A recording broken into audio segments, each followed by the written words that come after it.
میرے جنازے کو ہرگز ایسا شخص بھی کندھا نہ دے جو امیر معاویہ رضی اللہ عنہ سے چڑھتا ہو. آپ سنو تو صحیح یہ دلیل. میں ایسا ذلیل نہیں ہوں جو صحابی کے بارے میں دلیل سنوں.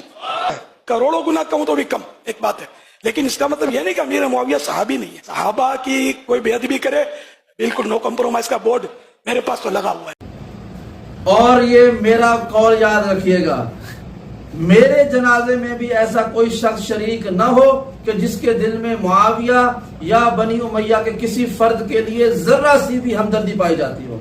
جو معاویہ کو حق پر سمجھتا ہو، سوچتا ہو، مانتا ہو، لکھتا ہو، تبلیغ کرتا ہو، اور کسی بھی حوالے سے بنی امیہ کے افراد کو کہ جو ظالمین میں سے ہیں انہیں حق مانتا ہو، وہ نہ میرے دوستوں میں ہے، نہ وہ میرے جنازے پر آئے، نہ وہ میری قبر پر آئے، نہ وہ میرے لیے فاتحہ پڑھے. کیونکہ ایسے فاسق و فاجر کے ماننے والے افراد کے لیے نہ میرے گھر والوں کو کوئی تعزیت چاہیے، نہ مجھے ان کا فاتحہ چاہیے.